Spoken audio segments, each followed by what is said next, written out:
सहना भवतु सहनौ भुनक्तु सह वीर्यं करवावहै तेजस्विनावधीतमस्तु मा विद्विषावहै।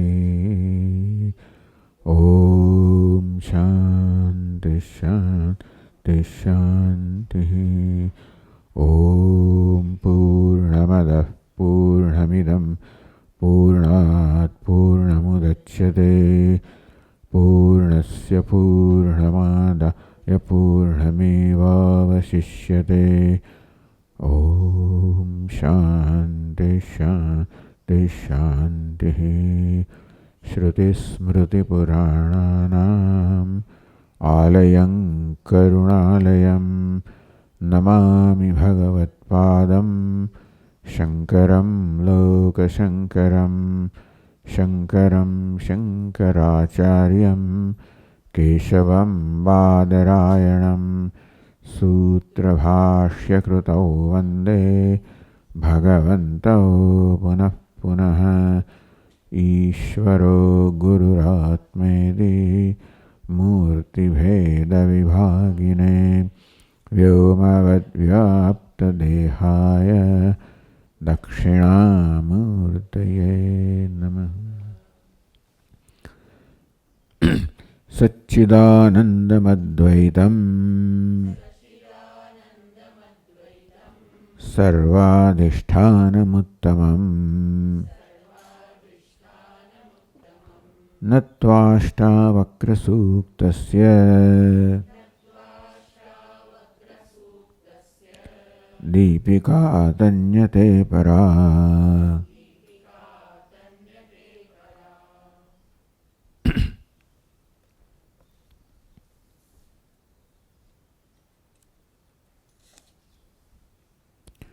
क्व प्रारब्धानि कर्माणि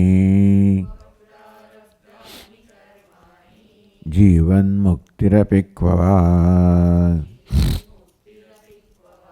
क्व तद्विदेह कैवल्यम् निर्विशेषस्य सर्वदा क्व कर्ता क्व च वा भोक्ता निष्क्रियं स्फुरणं क्व वा क्वापरोक्षं फलं वा क्व निस्वभावस्य मे सदा क्व लोकः क्व मुमुक्षुर्वा क्व योगी ज्ञानवान् क्व वा क्व बद्धः क्व च वा मुक्तः स्वस्वरूपेऽहमद्वये।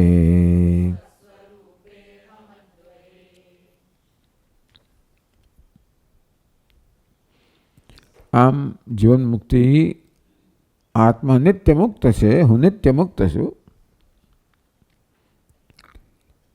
એ પોતાનું સ્વયંનું નિત્ય મુક્તપણું જે ભિન્ન ભિન્ન રીતે દર્શાવવામાં આવે છે.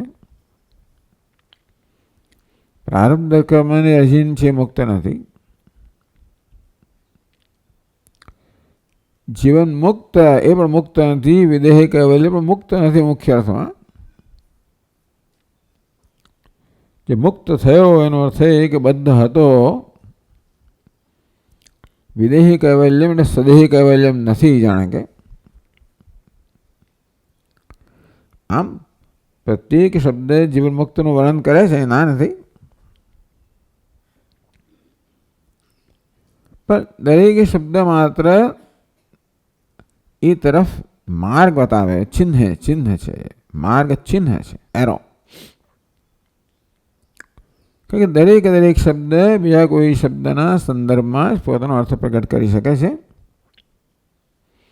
મુક્ત કહેવું તો પણ શું, એ પણ બધાના સંદર્ભમાં છે. નિર્વિશેષસ્ય સર્વદા. કર્મ કોને લાગુ પડે? જેણે કર્મ કર્યું હોય. નિર્વિશેષ મારો કર્તૃ તો પછી કહે છે ક્વ કરતા ક્વ ચ વા ભોગતા. નિસ્વભાવસ્ય મે સદા, હું જે નિસ્વભાવ છું, કોઈ પ્રકારના સ્વભાવવાળો નથી.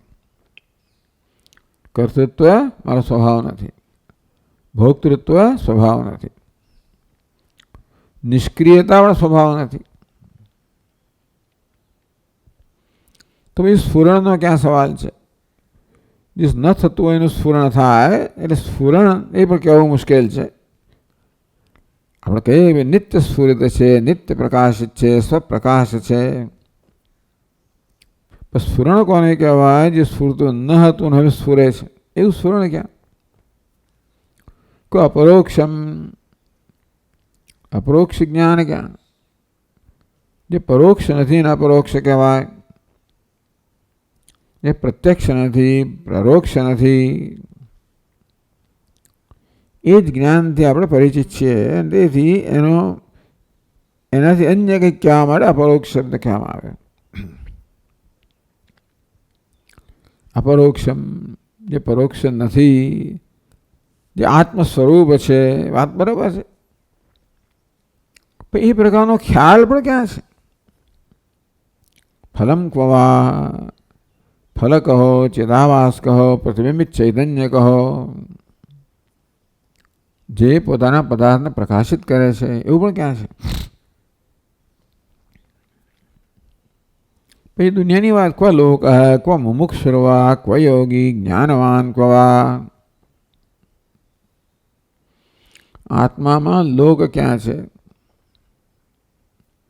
ઈશામ અયમ આત્મા અયમ લોક હૈ, એવું આત્મલોક કહેવામાં આવ્યો. બૃહદારણ્યક ઉપનિષદમાં આત્મલોક અને અનાત્મલોક. આ ભૂહુ, ભુવઃ, સુવઃ ને અનાત્મલોક કહેવામાં આવ્યા. સામાન્ય રીતે મનુષ્યને એ અનાત્મલોકમાં જે પ્રકારના વિષયના સુખ પ્રાપ્ત થતા હોય છે એ સુખની ઝંખના હોય છે. માટે એક અથવા બધી વસ્તુઓની ઝંખના કરતા હોય છે. પણ જેના વિવેકે જન્મ્યો કે આત્મલોક લોક છે. વાસ્તવમાં એ અનાત્મલોકમાંથી જે સુખ પ્રાપ્ત થતા આત્મલોકમાંથી જ પ્રાપ્ત થાય છે.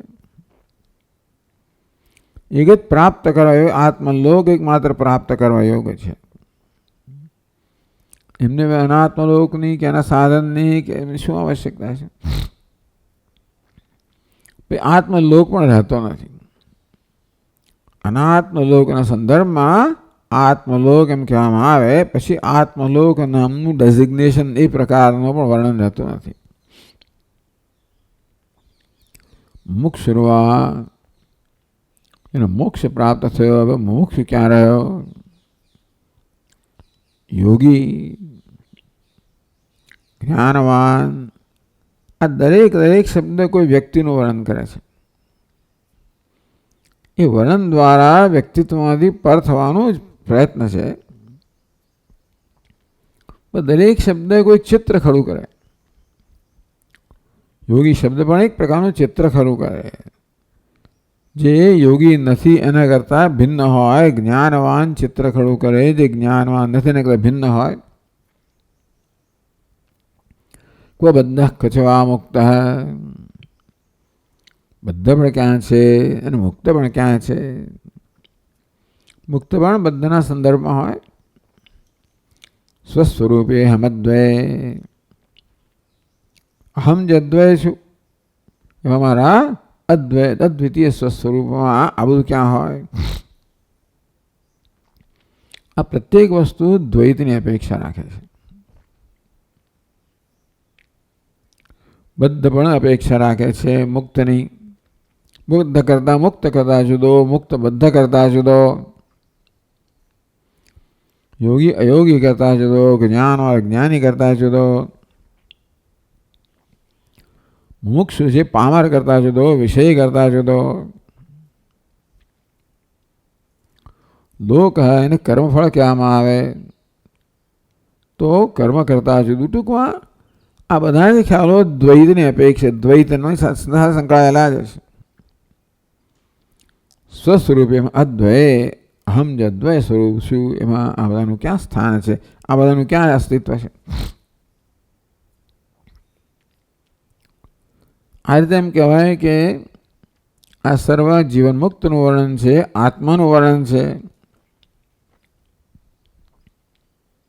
હવે અનાત્માના બાદ દ્વારા અદ્વિતીયતાનું વર્ણન છે, દ્વૈતના બાદ દ્વારા નિસ્વભાવનું વર્ણન છે, સ્વભાવના બાદ દ્વારા નિર્વિશેષનું વર્ણન છે, વિશેષતાના બાદ દ્વારા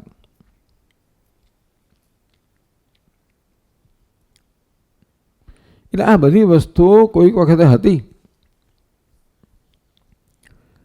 આનો બાદ કરવાનું પ્રયોજન શું છે કે આ બધી એવું ને જેને પ્રસંગ નથી એનો બાદ નથી થતો.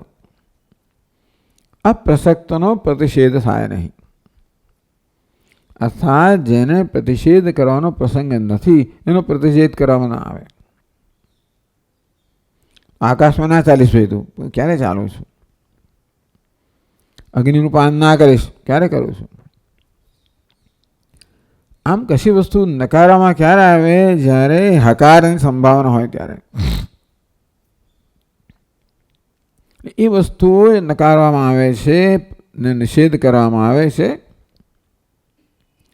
જે પ્રકારના ખ્યાલ જ્ઞાન અવસ્થામાં હું મારા વિશે ધરાવતો હતો કે ધરાવું છું એનો નિષેધ કરવામાં, એ દ્રષ્ટિએ આ પ્રત્યેક નિષેધ છે પણ આત્માને દોરી જનારું ચિહ્ન છે, માર્ગ ચિહ્ન છે.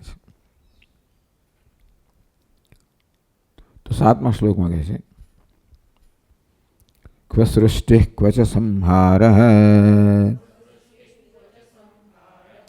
ક્વ સાધ્યમ ક્વ ચ સાધનમ ક્વ સાધઃ ક્વ સસાધક ક્વ સિદ્ધિર્વા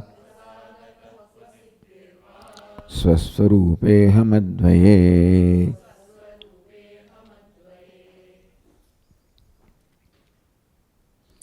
સ્વસ્વરૂપે અહમદ્વયે, અહમ જદ્વિતીય છું એવા મારા સ્વરૂપમાં. કેવું મારું અહમ? મારું સ્વરૂપ છે. કેવું અહમ?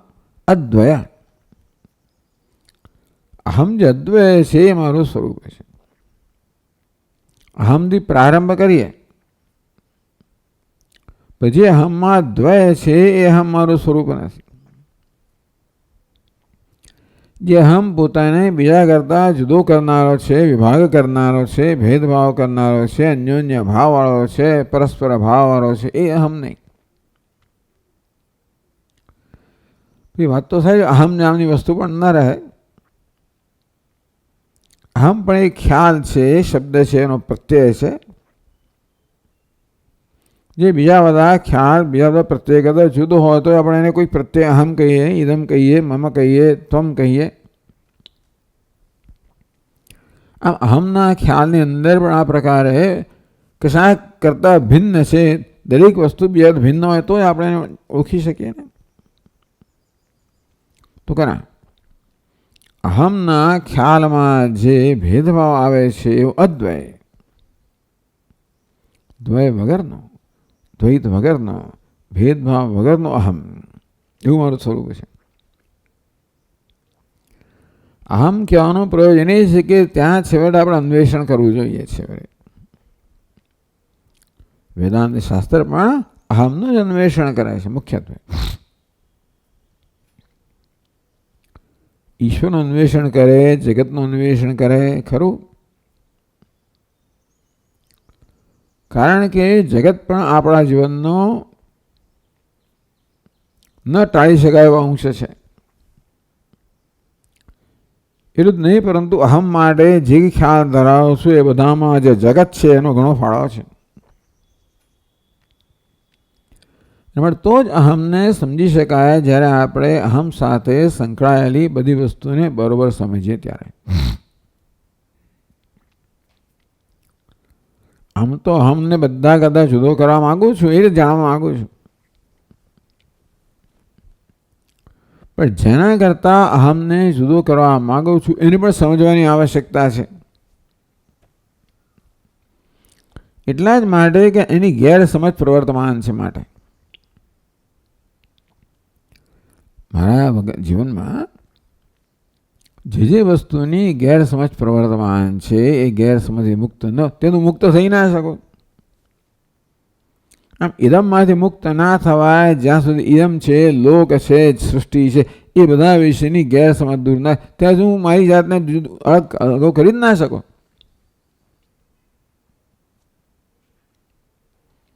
માત્ર અંતર ઉત્પન્ન કરે અળગો થઈ શકતો નથી.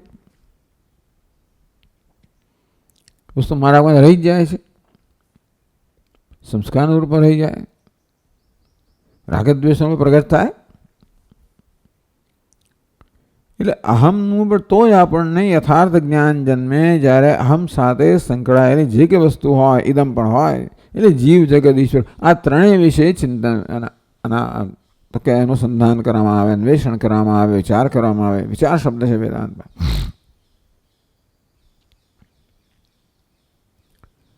તેથી અહમનું ત્યારે જ આપણને વાસ્તવિક જ્ઞાન થાય જ્યારે અહમને હું જેના કદાચ જુદો કરું છું એ જગતનું મને યથાર્થ જ્ઞાન થાય, એટલે કે સત્યતાનું જ્ઞાન થાય. પૂજ્ય સ્વામી મહારાજ કે Vedanta deals with the reality of life. Reality એટલે વાસ્તવિકતા. જો જે કંઈ છે એની વાસ્તવિકતા વેદાંત પ્રગટ કરે છે કે વેદાંત એને પોતાનો વિષય બનાવે છે.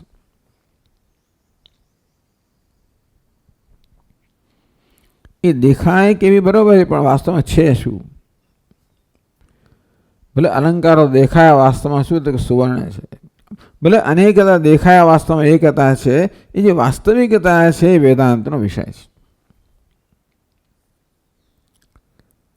અને કશી વસ્તુની વાસ્તવિકતા જાણવાને માટે એની સાથે સંકળાયેલી બધી વસ્તુઓને જાણવી જ પડે.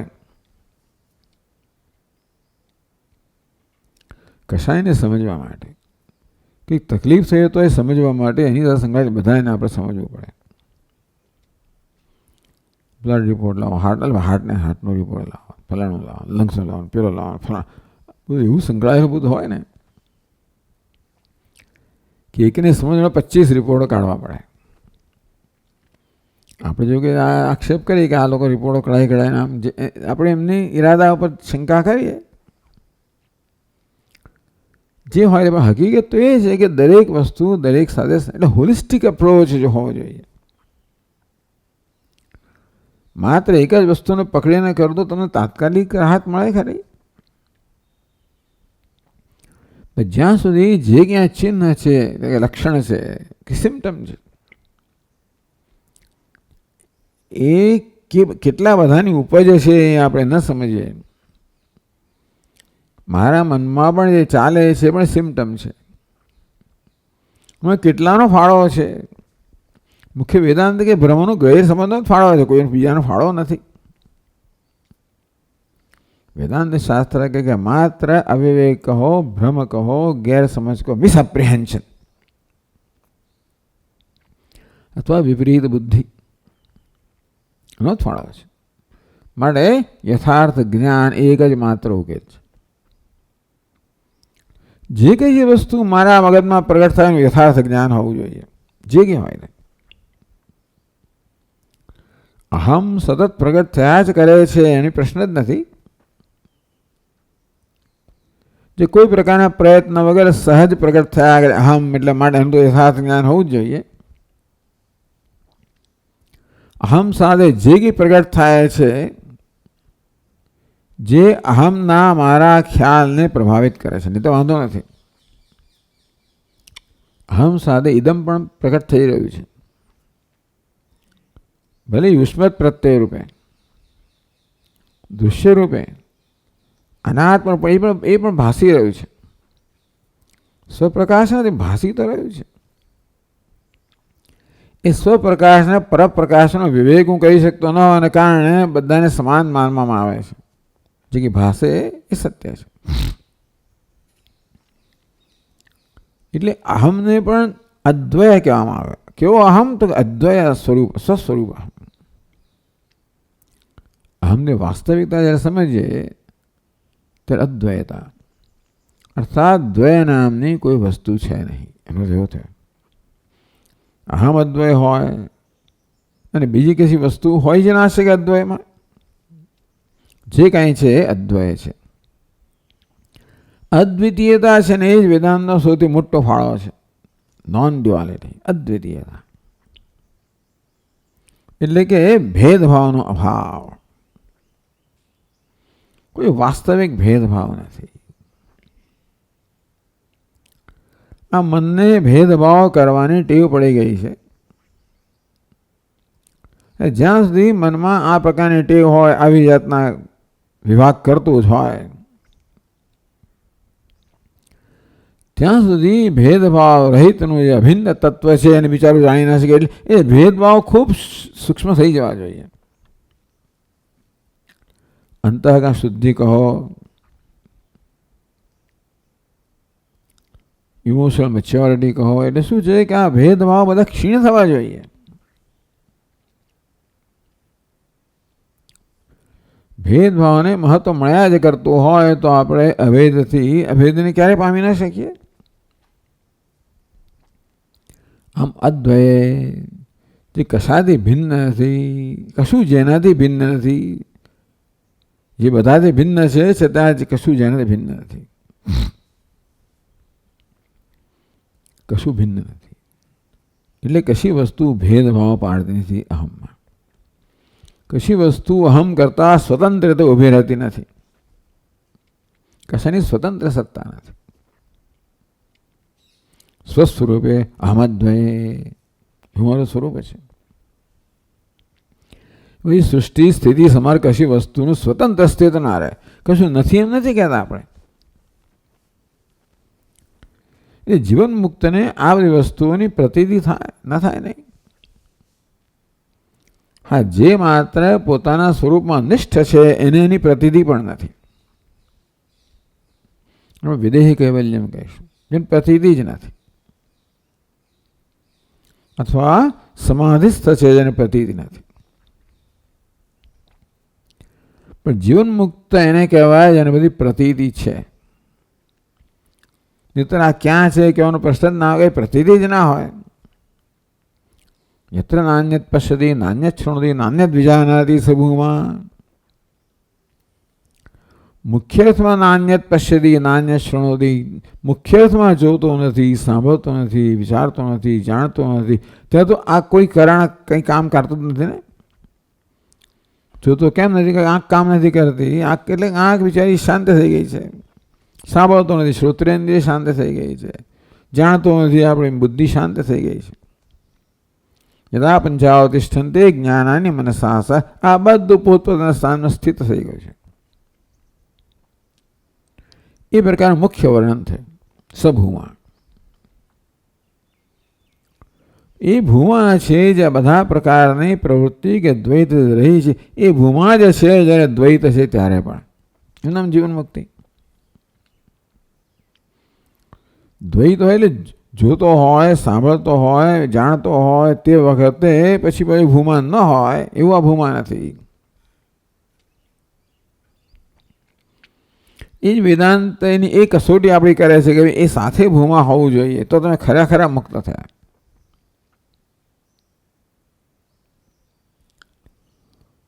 તો એવું કહી શકાય કે જીવન મુક્ત મહાપુરુષને આ બધી પ્રતીતિ છે. તો જ ભાઈ કહેવાનો અર્થ છે ને ક્વ સૃષ્ટિ. જ્યાં કોઈ પ્રતીતિ જ નથી ત્યાં સૃષ્ટિ કે એવા શબ્દોનો અર્થ જ ના રહે ને. નાન્યત જ્યાં વિજાનાતિ, નાન્યત પશ્યતિ, નાન્યત શૃણોતિ, નાન્યત વિજાનાતિ. જોતો નથી, સાંભળતો નથી, જાણતો નથી, કોઈ પ્રવૃત્તિ જ નથી, તે કોઈ ખ્યાલ જ નથી અહમ સિવાયનો. તેથી ત્યાં સૃષ્ટિ પુષ્ટિ કશું છે જ નહીં. એટલે આ બધું કહેવાનો ત્યાં અર્થ જ નથી. પછી સૃષ્ટિની પ્રતીતિ હોય, સંભાળની પ્રતીતિ હોય, સાધ્યમ સાધનની પ્રતીતિ હોય અને ત્યારે નથી. એ ખરું જ્ઞાન. ખરું જ્ઞાન તો ના કહે પણ એવું જ્ઞાન. આ બધું મિથ્યાત્વ સ્પષ્ટ છે. પ્રતીતિ હોય ત્યારે મિથ્યાત્વની સ્પષ્ટતાને કારણે કોઈ રીતે મારા મનમાં વિક્ષેપ જન્માવતો નથી. ક્વ સૃષ્ટિ ક્વચ સંહાર. હવે ધારો કશી જ પ્રતીતિ ના હોય તો આ શબ્દ પણ ના હોય. સમજ પડી ને. યોગ ચિત્તવૃત્તિ નિરોધ, બધા વૃત્તિનો નિરોધ થયો હોય ત્યારે કોઈ પ્રકારનો ખ્યાલ જ ત્યાં નથી. ત્યાં સૃષ્ટિ સ્થિતિ એ પ્રકારના શબ્દોનો પ્રયોગ કરવાનો પણ અર્થ નથી રહેતો ને.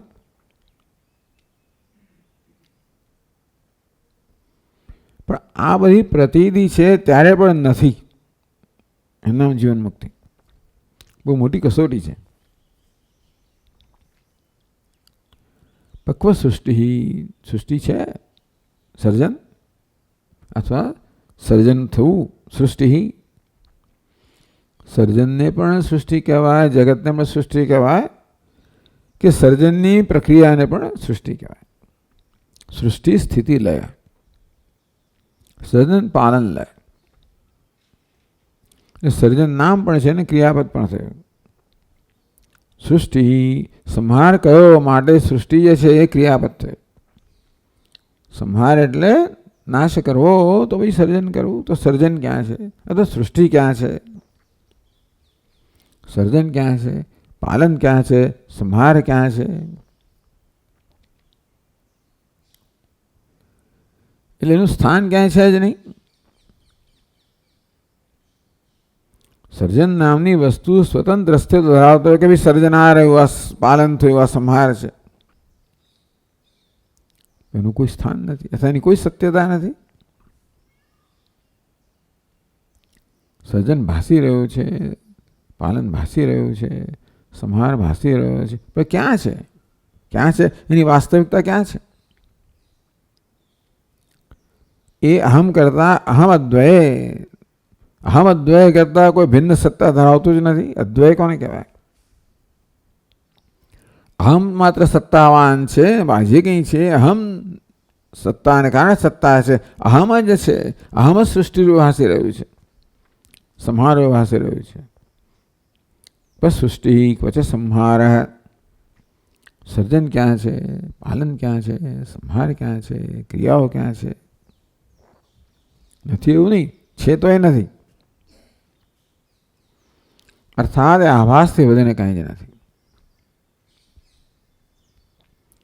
એનું મિથ્યાત્વ અત્યંત સ્પષ્ટ છે. સાધ્યમ ક્વચ સાધ્યમ ક્વચ સાધનમ. સાધ્ય એટલે ધ્યેય, સાધન એટલે પ્રાપ્તિનું સાધન, સાધન સાધ્ય છે. એક જવાનો હતો જ્યારે સાધન પણ હતું, કારણ સાધ્ય હતું. સાધ્ય અર્થાત જે સિદ્ધ કરવાનું છે તે સાધન, એટલે એ સિદ્ધ કરવાની જે જરૂરિયાતવાળું છે, જે પૂરી કરનારું છે એનું સાધન કારણ.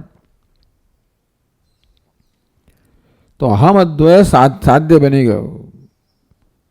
અહમ અદ્વય સાધ્ય છે, અહમ અદ્વય સાધન છે, અહમ અદ્વય સૃષ્ટિ છે, અહમ અદ્વય સંહાર છે. અહમ અદ્વય જે છે એ જ સંહાર, કારણ કે કશી વસ્તુ અહમ અદ્વયનો બાદ નથી કરી શકતી. અહમ અદ્વય પ્રકાશ રહ્યું છે સ્પષ્ટ રીતે, અને સૃષ્ટિએ પ્રકાશ રહી છે, સંહાર પ્રકાશ રહ્યો છે, સાધને પ્રકાશ રહ્યું છે, સાધ્ય પ્રકાશ રહ્યું છે. ક્યાં છે? એની કોઈ સ્વતંત્ર સત્તા નથી. એ દેખાતું જ ના હોય તો ક્યાં છે એવો પ્રશ્ન નહોતો. સમજ પડે ને? ક્યાં છે એવું જ્યારે પૂછે ત્યારે એની પ્રતિતો તો જ પૂછવાનો પ્રશ્ન આવે ક્યાં છે. પણ ક્યાં છે? તમને આ વાદોમાં ક્યાં ભાઈ તને ક્યાં ગંધર્વ નગરી દેખાય?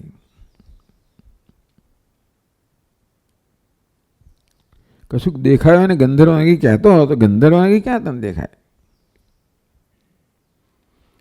આ રીતે આ બધી ગંધર્વ નગરી જેવું હોય, સૃષ્ટિ સ્થિતિ લય સાધ્ય સાધન. હા, આત્મા સાધ્ય હતો ત્યારે સાધન હતું, નહોતું એમ નહીં. ત્યારે સાધનની સાધ્ય કરતા સ્વતંત્ર સત્તા હતી. હું જોઉં છું કે સાધ્ય છે તો અહમદ્વય આત્મા જ છે, તો ભાઈ સાધન પણ અહમદ્વય આત્મા જ છે, એ સાધન પણ છે. અર્થાત જેને સાધન માનતો હતો એને પોતાની જાતને છતી કરી, હું અહમદ્વય આત્મા છું. એને સાધ્ય માનતો હતો એ પણ શું છે? અહમ અદ્વય, અહમ અદ્વય. આ સૃષ્ટિ, સંહાર, સાધ્ય, સાધન પ્રત્યેકના પોતાનું વાસ્તવિક રૂપ પ્રગટ કરી રહ્યું છે. પેલા સ્વતંત્ર રીતે ભાસતા હતા. સૃષ્ટિ સર્જન સૃષ્ટિ એક પ્રકારની હોય, સંહાર બીજું કંઈક હોય, સાધ્ય એક હોય, સાધન બીજું હોય. અને માંથી ભિન્ન ભાસી રહ્યા હતા, માટે એમની સ્વતંત્ર સત્તા હોય અને એ પ્રકાર એમનો આદર થતો હતો. હજુ કોઈ સ્વતંત્ર ભાસતું નથી. ત્યારે નહોતા ભાસતા, પણ માનતો હતો. અહમ વિષયના ખ્યાલમાં પરિવર્તન આવ્યું. આમાં કોઈ પરિધિમાં મર્યાદિત રહ્યો નથી. જેવી રીતે એક અલંકાર આ બુટ્ટીને પણ થાય કે હું સુવર્ણ છું, એવા બંગડી ક્યાં છે? કંઠી ક્યાં છે? અર્થાત બંગડી, કંઠી કોઈ પણ ખ્યાલ જે સુવર્ણના ખ્યાલનો બાદ નથી કરતો. પહેલા તો આ બંગડીને જોવું એટલે બંગડી જ છે ને હું કંઠી, હું બુટ્ટી છું. અનેક પ્રકારની પ્રશ્નો શરૂ થયા. હું બુટ્ટી છું ને કંઠી છે ને થવાનું જ છે. એવું હતું એટલા માટે કહેવું પડે છે કે હવે કંઠી ક્યાં છે, હવે બંગડી ક્યાં છે? ક્યાં છે? સુવર્ણમાં છે. એ સુવર્ણ તો હું છું. અહમ અદ્વય. આ હવા છતાં પણ અહમની સુવર્ણ અદ્વિતીયતામાં કોઈ આંચ નથી આવતી. ક્વ સાધ્યમ પછી સાધનમ. સાધન છે, સાધન છે સંપત્તિ, સાધન હતું. મોક્ષત્વમ, સાધ્ય મોક્ષ. તો હા, હવે આ સાધ્ય સાધન બધી વસ્તુ છેવટે આત્મામાં જઈને પર્યવસિત થઈ ગઈ. એ દરેકે જાણે કે પોતાના સ્વતંત્ર રૂપનો ત્યાગ કર્યો, અથવા તો મેં હવે એમના પર જે સ્વતંત્રનો આરોપ કર્યો એ નથી થતો. એ છે આત્મા છે, સૃષ્ટિ. અહમ અદ્વય આ સૃષ્ટિ છે, અહમ અદ્વય સંહાર છે, અદ્વય સાધ્ય છે, અહમ અદ્વય સાધન છે. ક્વ સાધક ક્વ સિદ્ધિર્વા, ક્વ સાધક. એને સાધ્ય પ્રાપ્ત કરવું છે. સાધ્ય સાધનમ સાધક. તો જે સિદ્ધ કરવા માંગે છે સાધક, એ સિદ્ધ કરવાનું છે સાધ્ય, જેના આપણે સિદ્ધ કરવાનું છે સાધનમ. અને જે પછી જ્યારે આ સાધક સિદ્ધ પ્રત્યે સિદ્ધ બને, સાધક શું બને? સિદ્ધ બને. ક્યાં સાધક છે, ક્યાં સિદ્ધ છે એવું કેવું જોઈએ કે સિદ્ધિ છે. ચાલો, સિદ્ધિ કોને કહેવાય? સાધક જે ધરાવે છે એને સિદ્ધિ કહેવાય. સાધકે જ્યારે પોતાનું ધ્યેય સિદ્ધ કર્યું એ શું બન્યો? સિદ્ધ બન્યો. આ સિદ્ધ જે ધરાવે એને સિદ્ધિ કહેવાય. સિદ્ધિ અસ્ય સ્થિતિ સિદ્ધ. તમે ક્યાં સાધક છે, ક્યાં સિદ્ધ છે અને ક્યાં સિદ્ધિ છે? સિદ્ધ હોય તો સાધક હોય, સાધન હોય ક્યારે? સાધ્ય હોય ત્યારે. સિદ્ધ હોય ત્યારે સાધક, ક્યારે હોય? સિદ્ધ હોય ત્યારે. જે સિદ્ધ બનવા માગે છે નામ સાધક. જે સાધનના ઉપયોગથી સિદ્ધ કરવા માગે છે એ સિદ્ધિ, તો સાધ્ય. અર્થાત આ બધી વસ્તુ હવે પોતાની વિશેષતા ગુમાવી દીધી, અલગતા ગુમાવી દીધી, ભેદભાવ ગુમાવી દીધો. આ બધા અલંકારો સમાન છે, બધા એક સુવર્ણની અંદર જ પરિવર્તિત થઈ ગયા હતા જ, પણ હવે હું જોઉં છું કે બધું અદ્વય આત્માથી હવે કંઈ જ નથી. એટલે એવું નથી કે આ બુટ્ટીને બંગડીનું સ્વરૂપ દેખાતું નથી. આ બંગડી ક્યાં એવું કહેવાની જરૂર ક્યારે? બંગડીની પ્રતીતિ હોય ત્યારે, નહીં તો જરૂર જ નથી કહેવાની. અર્થાત આવી છે બુટ્ટી એ માત્ર સુવર્ણમાં જ લીન થઈ હોય, એને સુવર્ણ સિવાય જો ભાને જ ના તો આ પ્રશ્ન ઉભો ના થાય કે બંગડી ક્યાં છે, બુટ્ટી ક્યાં છે. પણ એને પોતાના બુટ્ટીપણાનું ભાન છે, ત્યારે પછી પેલી બંગડીપણાનું ભાન હોય, પણ આ ભાન કોઈ પણ રીતે સુવર્ણના ભાનને બાધિત નથી કરતું. ક્વ સાધક ક્વ સિદ્ધિર્વા સ્વસ્વરૂપે મદ્વે. એટલે બધા શબ્દોનો અર્થ હતો આ બધી વસ્તુઓ મહત્વની હતી, બધાને સમજવું મહત્વનું હતું, એ સમજને ઉતારવી મહત્વની હતી, એ પ્રકારની સાધના મહત્વની હતી, એ પ્રકારની સિદ્ધિ મહત્વની હતી. અને ત્યારે આ પ્રત્યેક વસ્તુ જાણે એકબીજા કરતાં જુદી પણ હતી અને મારા કરતાં પણ જુદી હોય એ પ્રકારનો ભાસ હતો. અદ્વય અહમ અદ્વય, આવા અહમ જે અદ્વય છે એમાં હવે આ કશી વસ્તુનું સ્વતંત્ર અસ્તિત્વ નથી. પ્રતિનિધિ છે, કોઈ સ્વતંત્રતા નથી. એટલે આ પડકાર છે મોટો. તમે તમારા મનને સંપૂર્ણ રીતે અંતર્મુખ બનાવી નિવૃત્ત કરો અને કશી વસ્તુની પ્રતિનિધિ જ નથી. એ કે સામાન્ય વસ્તુ નથી, બહુ છતાંય એ બહુ મોટી સિદ્ધિ છે. છતાંય પણ પ્રતિનિધિ હોય ત્યારે પણ ન ઇંગતે ગુણાવર્તન દૈત્ય યોગ તિષ્ઠિતિ ન ઇંગતે. તો ગુણોનું જ વર્તન છે, ગુણા વર્તી રહ્યા છે એકબીજા સાથે. તેથી કોઈ પોતે ચલાયમાન થતો નથી. એવી નિષ્ઠા એ જીવનમુક્ત મહાપુરુષ છે એ ધરાવે છે.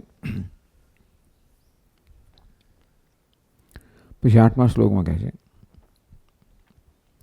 ક્વ પ્રમાતા પ્રમાણમ વા ક્વ પ્રમેયમ ક્વ ચ પ્રમા ક્વ કિંચિત ક્વ ન કિંચિદ વા સર્વદા વિમલસ્ય મે.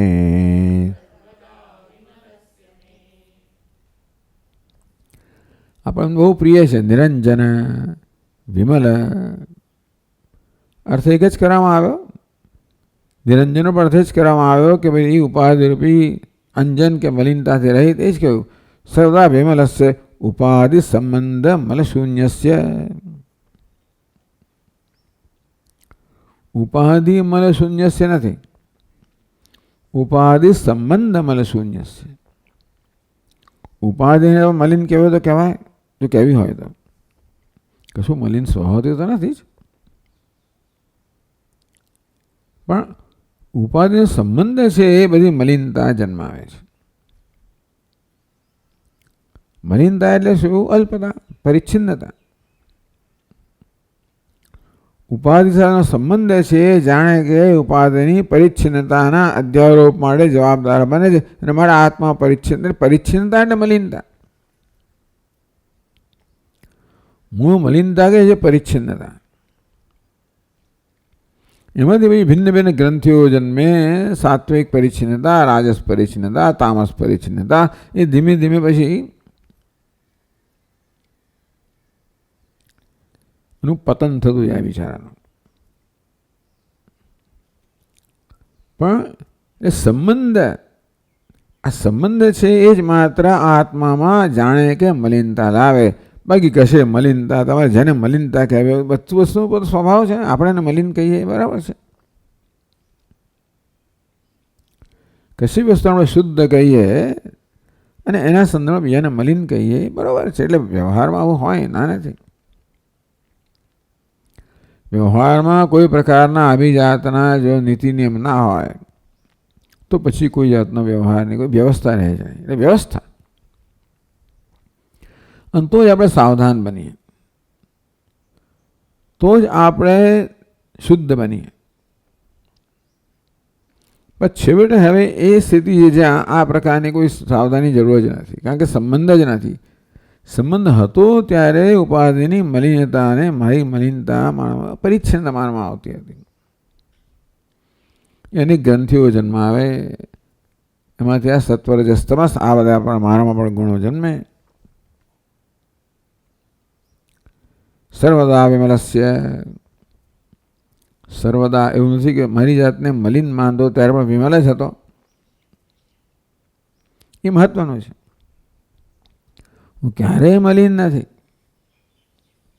હુંમાં મલિનતા માત્ર અધ્યારોપિત છે. હુંમાં મલિનતાનું કોઈ સ્થાન નથી. એવું ખરું? મારી જાતના પર મલિનતાનો આરોપ કરીને હંમેશા મારા વિશે આ પ્રકારના ગ્રંથિઓ ધરાવતો હોઉં છું. એમ કરીને મારી જાતનો તિરસ્કાર કરતો હોઉં છું. થતો અસ્વીકાર કરું, તિરસ્કાર કરું. હું પર આ પ્રકારનો અધ્યારોપ કરીને ઉપાધિ સંબંધ મલ શૂન્ય છે. સંબંધ રૂપી મળ, સંબંધ મળ જન્માવાનો છે. બાકી ક્યાંય મલિનતા કોને કહેવી? શુદ્ધિના સંદર્ભમાં મલિનતા બરાબર છે, પણ પેલી વસ્તુ સ્વયં તો મલિન છે જ ને. આપણે એને વિષ કહીએ બરાબર છે, અને તેથી એવું નથી કે આપણે આરોગવું જોઈએ, પણ છતાં એ તો એનો સ્વભાવ છે ને.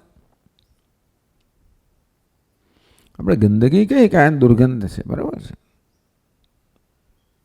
અવ્યવસ્થા છે, બધું જ બરાબર છે, ના નથી.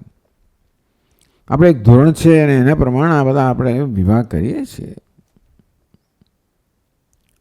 પણ છેવટે કશી વસ્તુ જ્યારે એવો વિભાગ પણ એનાથી પણ આપણે મુક્ત થઈ જઈએ, એટલા મહાન બની જઈએ, આપણે એટલા ઉદાર દિલ બની જઈએ કે આ બધી વસ્તુઓ પણ બધી એના સ્થાને ઠીક છે. સબ अपने स्थान में ठीक है.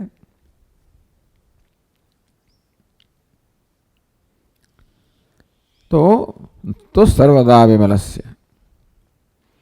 હું જ્યારે મારી જાતને મલિન માનતો હતો ત્યારે પણ મલિનતા મારા હુંમાં હતી જ નહીં, ક્યારે નહોતી. હુંને મલિનતા સાથે સંબંધ નથી, પરિચ્છિન્નતા સાથે સંબંધ નથી.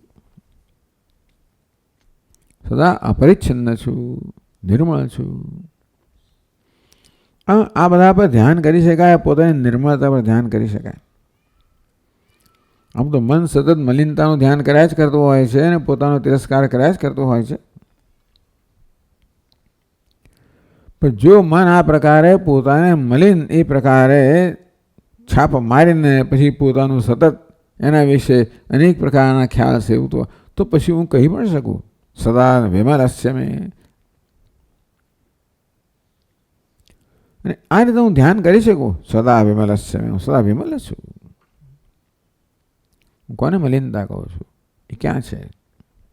હું મલિનતાનો સાક્ષી છું. અર્થાત કશી વસ્તુ અસંગ છું. કોઈ સાથે મારો અન્વય નથી, કોઈ સાથે સંબંધ છે જ નહીં. અસંગ છું, નિર્મળ છું. મલિનતા મને સ્પર્શી જ ના શકે. આકાશને જ જ્યારે વસ્તુ સ્પર્શી ના શકે તો મને કેમ ચૈતન્ય સ્પર્શી જ ના શકે? બધાનો પ્રકાશક છું. સર્વદા વિમલસ્ય મેં. આ મલિનતાના ભાઈ વર્ણન કર્યું. આ બધા મલિન છે બિચારાઓ. પ્રમાતા છે, પ્રમાણમ છે, પ્રમેયમ છે, વગેરે વગેરે. ટૂંકમાં વેદાંત શાસ્ત્રમાં જે કે બધા પ્રકારના પારિભાષિક શબ્દો છે, બધાનો પ્રયોગ અહીંયા થઈ ગયો. વેદાંત શાસ્ત્રના અધ્યયનમાં જે બધા શબ્દો પારિભાષિક શબ્દો છે, પ્રારબ્ધ હોય, જીવન મુક્તિ હોય, વિધેય કૈવલ્ય હોય, નિર્વિષય હોય, કરતા હોય, ભોગતા હોય, નિષ્ક્રિય, આ બધી વસ્તુઓની ચર્ચા થઈ ગઈ. એટલે અહીંયા ઉલ્લેખ કરવામાં છે કે આ બધી વસ્તુ હતી ત્યારે હતી ખરી, એ બધાનું કંઈક સ્થાન હતું. એ પહેલેથી આ બધાને હું દૂર ના કરી શકું.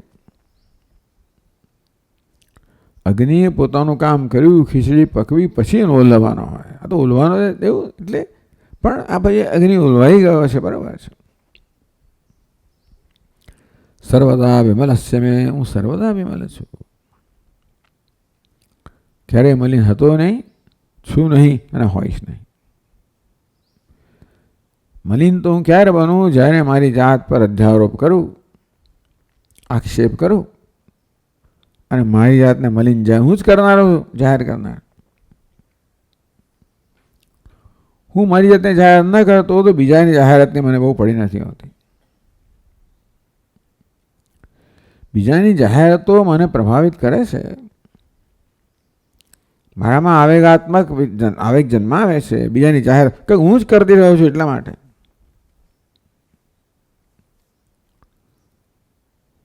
જે વસ્તુની કોઈ જાતનો અધ્યારોપ છે જ નહીં, તે વસ્તુ કોઈ કહે તો એમાં થતો નથી. તમે ક્યાં સ્વામી ગુજરાતનો એક શબ્દ આવડતો નથી? સારું ભાઈ, કોઈ તો અંગ્રેજી બોલ્યા છો? ભલે અમેરિકા જોયું છે કોઈ દાડો? એટલે આવું ધારો કે તદ્દન જે વાહિયાત વસ્તુ જ હોય એવું કહે તો મને કોઈ અસર થતી નથી. પણ કોઈ દાડો ટિમ્બકટુ ગયો જણાવને જાહેર કરતો હોય કે ટિમ્બકટુ, પછી કોઈ કહે ક્યાં, તો પછી કારણ કે હું મારા પર અધ્યારોપ કરું છું માટે કોઈ ક્યાંય નહીં અસર થાય, બાકી કશી અસર ના થાય. દુનિયા ક્યારેય મારા પર અસર જન્માવી શકે જ્યારે હું પોતે મારી જાત પર જુલમ કરતો હોઉં ત્યારે. સર્વદા વિમલસ્ય મેં, સદા વિમલ છું, નિર્મળ છું.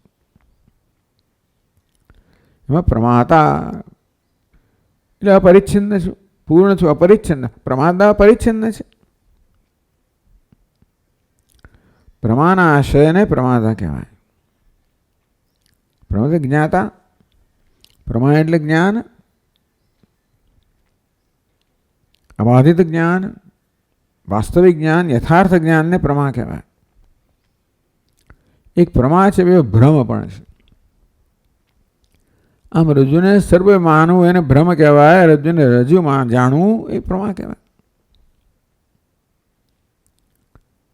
તે રીતે આત્માને પરિચ્છન્ન માનવો, મલિન માનવો, આ બધી કેવી છે? ભ્રમ છે. પ્રમા આ તો કોઈ પણ વસ્તુ મળે પ્રમા શબ્દ વપરાય. યથાર્થ જ્ઞાન, રજ્જુને રજ્જુરૂપે જાણવું નામ પ્રમા, તેમ આત્માને વાસ્તવિક જાણવું નામ પ્રમા. આ પ્રમા જે ધરાવે છે એને પ્રમાતા કહે. પ્રમાનો જે આશ્રય છે એને પ્રમાતા કહેવાય. પ્રમાતા કહો, જ્ઞાતા કહો, જ્ઞાની કહો.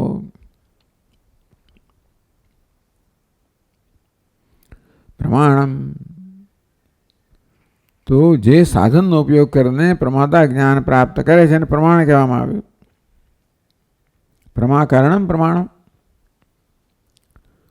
પ્રમા એટલે યથાર્થ જ્ઞાન. યથાર્થ જ્ઞાન જન્માવનારા સાધનને પ્રમાણ કહેવામાં આવ્યું. જેવી રીતે આપણે ચક્ષુ છે, શ્રોત્ર છે, આ બધા જ્ઞાનેન્દ્રિયો પ્રમાણ છે પોતપોતાના વિષયનું યથાર્થ જ્ઞાન જન્માવવા માટે. તેમ શાસ્ત્ર પ્રમાણ છે આત્માનું યથાર્થ દર્શન માટેનું સાધન છે પ્રમાણ. પ્રમેયમ, પ્રમાના વિષયને પ્રમેય કહેવાય. પ્રમાના આશ્રયને પ્રમાતા કહેવાય. પ્રમાના વિષયને પ્રમેય કહેવાય. બધું પ્રમા શબ્દથી આવે છે, મામાંથી. પ્રનમાં મેય એટલે એમ માતા મેય માનમ એવું પણ કહેવામાં આવે. ક્યારે પ્ર ન પણ લગાડે તો માતા માનમ મેયમ એવું પણ થતું હોય છે. એવું ઘણી વાર શબ્દો વપરાતા હોય છે. પણ પ્રમેય એટલે પ્રમાનો વિષય, જ્ઞાનનો વિષય. પછી પ્રમા એટલે યથાર્થ જ્ઞાન. આ ચાર વસ્તુ કોઈ પણ પ્રકારના જ્ઞાનમાં ચાર વસ્તુ હોય. અત્યારે શબ્દો સંભળાઈ રહ્યા છે ત્યારે તમે શ્રોતા છો. શ્રોત્રેન્દ્રિય પ્રમાણ છે. આ શબ્દ પ્રમેય છે અને શબ્દોનું યથાર્થ જ્ઞાન પ્રમા છે. શબ્દનું યથાર્થ જ્ઞાન એટલે અર્થનું જ્ઞાન નહીં. શબ્દ સંભળાય છે તમને જ બસ. જે છે તે સંભળાય છે અથવા જેવું છે એવું તે રીતે તમે જાણો છો એમ પ્રમા કહેવાય. ધ્વનિ માત્ર આપણા શ્રોતને માત્ર ધ્વનિને જ પ્રગટ કર્યો. આ જે બોલાય છે શબ્દો છે એ તો બુદ્ધિ કહે. અંગ્રેજી છે બીજું બુદ્ધિ કહે. વેદાંત છે આ બધી વસ્તુ બુદ્ધિ કહે. શ્રોત્રેન્દ્રિય નથી કહેતી. શ્રોત્રેન્દ્રિય માત્ર ધ્વનિ છે એને જાણવાનું સાધન છે. પછી આપણી ભૂતકાળની સ્મૃતિને આધારે આપણે કે આ ધ્વનિ શું વસ્તુ છે. આ તો મનુષ્યનો ધ્વનિ છે, સ્વામીજીનો અવાજ છે. અંગ્રેજીમાં બોલી રહ્યા છે, ગુજરાતીમાં બોલી રહ્યા છે, વેદાંતનું પ્રવચન છે, ગીતાનું પ્રવચન છે. હું શ્રુતિને નથી કહેતી. આ કોણ કહે છે? બુદ્ધિ કહે છે. જેમાં પ્રત્યક્ષ જ્ઞાન છે ને જોડે શું છે? સ્મૃતિ છે. એ સ્મૃતિ ના ખબર શું બોલે છે ક્યારે જો યાદ ના આવે કે ગીતા છે, આ ગીતાનો શ્લોક છે, ઉપનિષદનો છે.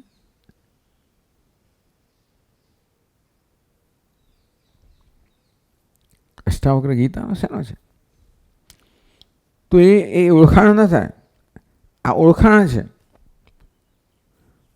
શ્રોત્રેન્દ્રિય માત્ર આપણને શ્રવણ એટલે કે શબ્દનું ધ્વનિનું જ્ઞાન કરાવે. પછી આપણે એ બધા ધ્વનિને ઓળખતા આ ધ્વનિને ક અને ખ અને ગ અને ઘન ઘૂંટાઈને બધું કરાવે. તો પહેલાં કંઈ ખબર નહોતી આપણને. સંભળાતું બધું ખરું જ ને. બાળકને બધું સંભળાય છે ને. પછી આ કોયલ કહેવાય, આ મોરનું કહેવાય, આ કૂતરાનું ભસવાનું કહેવાય, આ ગાવું કહેવાય, રડવું કહેવાય.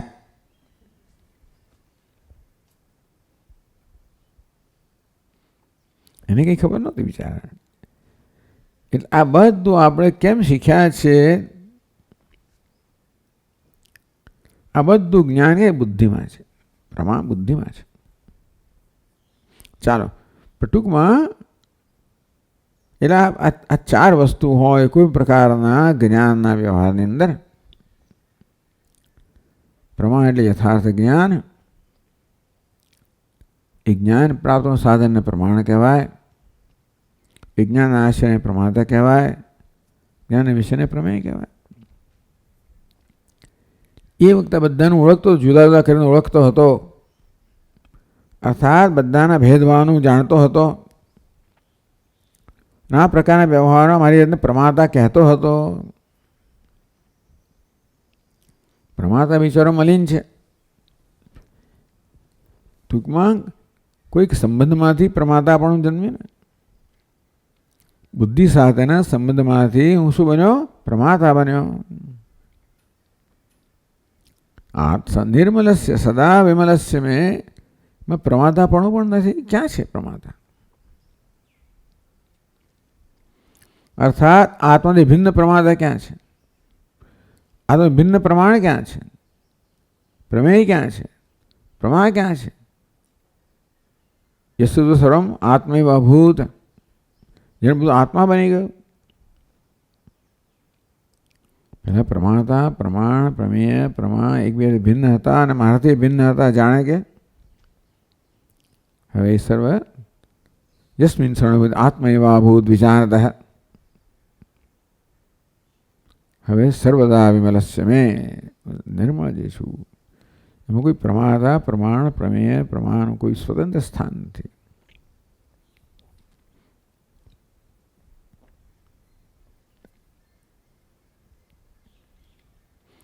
ઉપાધિ સંબંધ શૂન્યસ્ય મેં પ્રમાત્ર પ્રમાણ પ્રમેય પ્રમાણ સંબંધ ક્વ. એમ બધા ઉપાધિના ધર્મ છે. ઉપાધિના ધર્મથી સંબંધી શૂન્ય મારામાં. ઉપાધિના ધર્મનો આરોપ કરીને મારી જાતને પ્રમાતા કહેતો હતો. એટલે ભાઈ પેલાને પ્રમેય કહેતો હતો. મને પ્રમાતા કહું તો વિષયને પ્રમેય કહું, એના જ્ઞાનને પ્રમા કહું, એના સાધનને પ્રમાણ કહું. આ મારા પર એકવાર આ ખ્યાલ આવે હું પ્રમાતા છું તો બાકી બધી વસ્તુઓ પણ એ પ્રકારે બ્રાન્ડિંગ થઈ જાય. વાસ્તવમાં સ્વસ્વરૂપે મદ્વયે એના પર જ આ બધા પ્રકારના. જ્યારે નથી તો આ બધો ક્યાં છે? કોઈ કિંચિત, કોઈને કિંચિત વા એવું છે. કોઈ કિંચિત કિંચિત સામાન્યતઃ અન્યત પદાર્થ માત્ર ક્વ.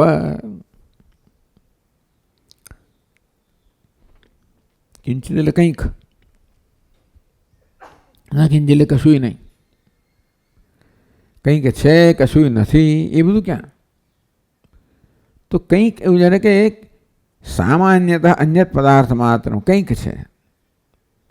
કંઈક એટલે માર્ગદા ભિન્ન છે એ તો ખરું જ. પણ એની કોઈ વિશેષતા સામાન્ય કંઈક છે. એટલે જેવી રીતે દરેક નાવમાં કંઈક પણ હોય, રજ્જુમાં કંઈક પણ હોય, ઘટપટમાં કંઈક પણ હોય, પછી એમાં વિશેષતા ઉમેરવામાં આવે ત્યાં રજ્જુ છે, ઘટ છે, પટ છે, મઠ છે. વિશેષ જ્ઞાન થયું. ભાઈ એવું કહેવામાં કે વિશેષ જ્ઞાન થયા પહેલાં આપણે સામાન્ય જ્ઞાન થાય છે. એવું થાય કે સામાન્ય જ્ઞાન થયું અને વિશેષ જ્ઞાન ન થયું, બની શકે. રજ્જુનું સામાન્ય જ્ઞાન થયું કે આ કંઈક છે, કિંચિત. પણ રજ્જુ છે એ પ્રકારનું વિશેષ જ્ઞાન ના થાય તો ભાઈ ત્યાં આગળ અધ્યારોપની સંભાવના થાય અને ત્યાં આ તો રહી ગયું, પછી રજ્જુનો સર્પ. આ છે ને કેવું છે, કિંચિત કંઈક છે. સામાન્ય અન્યત પદાર્થ માત્ર કંઈક છે, મારા કરતાં ભિન્ન છે, એ ભિન્ન તો રહી જ છે. જો જેમાં કોઈ વિશેષતા જો ઉમેરાય, આ કંઈક છે ને કિંચિત કંઈક. કંઈક એટલે મારા કરતાં ભિન્ન, ભલે કોઈ વિશેષ વગર મારા કરતાં ભિન્ન. એટલે કંઈક છે, કંઈક શબ્દનો જ્યારે પ્રયોગ કરો ને ત્યારે અમે મારા કરતાં ભિન્ન એ પ્રકારનો ભેદભાવ તો અંદર સંકળાયેલો જ હશે. કોઈએ શબ્દનો પ્રયોગ કરો, પ્રમાતા કહો, પ્રમાણ કહો, પ્રમેય કહો, પ્રમા કહો, બધાનું પોતાનું સ્વરૂપ છે ને, કેના કરતાં જુદું છે. તેમ કંઈક એમ કહું ત્યારે પણ કેના કરતાં કંઈક જુદું છે. એટલે સામાન્યતઃ અન્યત પદાર્થ માત્ર, કોઈક અન્યત પદાર્થ, હું માટે કંઈક કહેતો નથી. કંઈક છે ખરો, એ હું માટે ના કહો. કંઈક છે ખરો, હું એવું ના કહું. કંઈક છે ખરો. કંઈક શબ્દનો પ્રયોગ કોને મળે થાય? અન્યત પદાર્થ. હું કરતા અન્યત પદાર્થ માટે કંઈક એવા સર્વનામનો શબ્દનો પ્રયોગ થાય. કંઈક ન કિંચિત, કંઈક નથી. મારા કરતા ભિન્ન સામાન્યતા આપણે કંઈ નથી. ન કિંચિત દ્વા, તો કશુંય નથી. ન કિંચિત, કશુંય નથી. કશું છે, કશું નથી. એ કશું નથી એની અંદર પણ કશું પ્રમાણે કશુંની કલ્પના થાય પછી એનો અભાવ જન્માય. કશું નથી. અભાવ નામની કોઈ સ્વતંત્ર વસ્તુ નથી. ઘટનો અભાવ, પટનો અભાવ, મારી હથેળીમાં ઘટનો અભાવ છે, પટનો અભાવ છે. એ અભાવનો એક તો આધાર હોય અને કશાક એનો પ્રતિયોગી હોય. ઘટના પ્રતિયોગી ઘટ અભાવ, ઘટની સંદર્ભમાં ઘટનો અભાવ હોય ને. કંઈક નથી એમ કહેવા માટે કંઈકની કલ્પના થાય પછી એ વસ્તુનો અભાવ થાય. સમજ પડી ને? મારા માથા પર શિંગડા નથી, એ પહેલાં માથું હોય ને શિંગડાની, એ બે ભેગા નથી. માથું છે ને શિંગડું છે. માથું ક્યાંક છે ને શિંગડું ક્યાંક છે. માથું ને શિંગડું એક સાથે નથી. એટલે માથાની શિંગડાની બંનેની કલ્પના થાય પછી શિંગડાવાળું માથું નથી. એ નથી કહેવા, અભાવ કહેવા માટે પણ પ્રતિયોગી કંઈક તો જોઈએ. નર્યું નથી એમ નથી કહેતા આપણે. નથી કે નથી એમ કહેતો હોય, નથી કંઈક નથી. શું નથી એ પ્રકારની કલ્પના હોય છે. કંઈક છે એમાં પણ મારા કરતાં અન્યતાનો ભાવ છે. કંઈક નથી એમાં પણ મારા કરતાં અન્યતાનો ભાવ છે જ. મારા વિશે છે પણ ના કહેવાય, નથી પણ ના કહેવાય. નથી તો ના જ કહેવાય, પણ છે એમ પણ ના કહેવાય. નથી એના સંદર્ભમાં છે શબ્દ વપરાય. કશું ના હોય એના સંદર્ભ છે. છે ભાઈ એવું ક્યારે કહીએ? ક્યારેક ન હોય ત્યારે. અથાણું છે, નથી. અથાણું હા છે, ગઈકાલે જ આવ્યો. આમ નથીમાં પણ છે સંકળાયેલ, એના પ્રતિયોગ એના સંદર્ભમાં હોય. છે હંમેશા મારા કરતાં અન્ય હોય. આ રીતે કંઈક છે અને કશું નથી એ બનાવ અન્યતા તો આવી જ ગઈ. અન્યતાનો મળ તો આવી જ ગયો. ભેદ હોવાનો મળ આવી ગયો. સર્વદા વિમલસ્ય સર્વથા સર્વ સંબંધ શૂન્યત્વાત પદાર્થ અભાવ મમક્વ એમ પણ કહેવાય. હોય તોય મને શું, ના હોય તોય મને શું, એમ પણ કહેવાય. એવો અર્થ કર્યો. ન કિંચિત વા, કશુંક નથી. કોઈ કિંચિત કશુંક છે.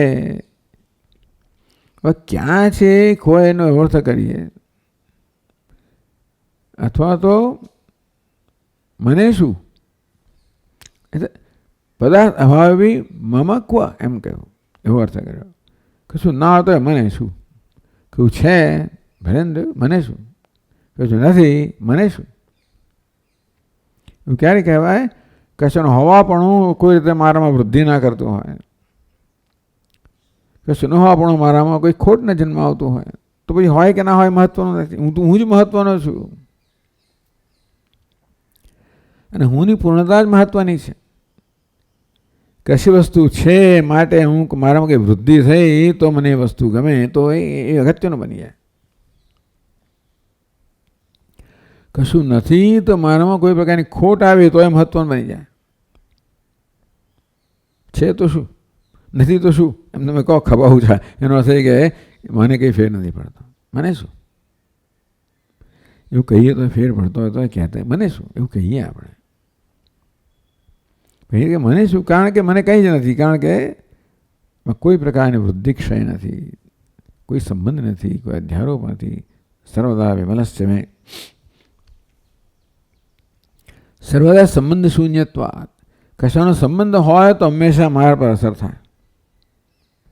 કિંચિત કશુંક સંબંધ છે તો કંઈક અસર થાય છે.